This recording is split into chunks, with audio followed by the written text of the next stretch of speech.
Right bulletin లో మరో big breaking news చూస్తున్నాం. కడప జిల్లాలో రెండో రోజు మాజీ ముఖ్యమంత్రి వైసీపీ అధినేత జగన్మోహన్ రెడ్డి పర్యటిస్తున్నారు.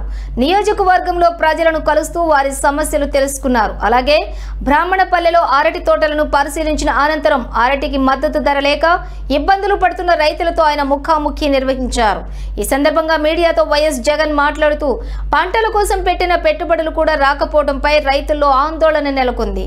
గత ప్రభుత్వ హయాంలో అరటి సాగులో కేంద్రం నుంచి అవార్డు తీసుకున్న రాష్ట్రం మనది.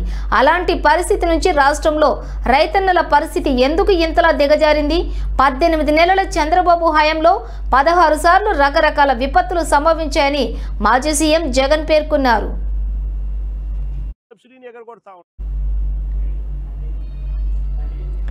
అయితే కూటమి ప్రభుత్వంలో అరటి పంటకు నష్టం వాటిల్లితే పట్టించుకునే నాదుడు లేడు. గతంలో ఆర్బీకేల ద్వారా కొనుగోలు చేసి రైతులకు గిట్టుబాటు ధర లభించేలా చేశాం.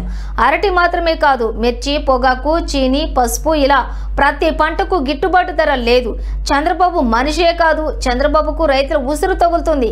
త్వరలోనే చంద్రబాబు ప్రభుత్వం బంగాళాఖాతంలో కలుస్తుందని జగన్ అన్నారు. పంట మధ్యలో ఆ పొలంలో రైతు నిల్చొని ఫోటో తీసి జియో ట్యాగింగ్ చేసి దాన్ని ఈ క్రాప్ అని అంటారు.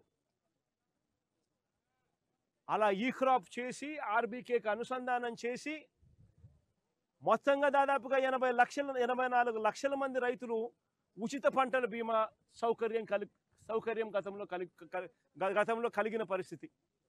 రాష్ట్ర ప్రభుత్వమే రైతుల తరఫున ఉచిత పంటల బీమా కట్టి రైతులకు ఒక హక్కుగా ఇచ్చేది. ఉచిత పంటల బీమా ద్వారా రైతులకు మేలు జరిగిన పరిస్థితులు గతంలో వైఎస్ఆర్సీపీ ప్రభుత్వం ఉంది. అలాంటి ఉచిత పంటల బీమాను చంద్రబాబు నాయుడు గారు తీసేసినాడు, రద్దు చేసేసినాడు. ఈరోజు రాష్ట్రంలో పరిస్థితి కేవలం 84 లక్షల మంది రైతులు ఉంటే కేవలం 18 లక్షల మంది రైతులు మాత్రమే పంటల బీమా చేసుకున్న పరిస్థితులు. అది కూడా ఆ 18 లక్షలు బ్యాంకు రుణాల కోసం పొందడానికి బ్యాంకుల దగ్గరికి వెళ్ళినప్పుడు బ్యాంకులు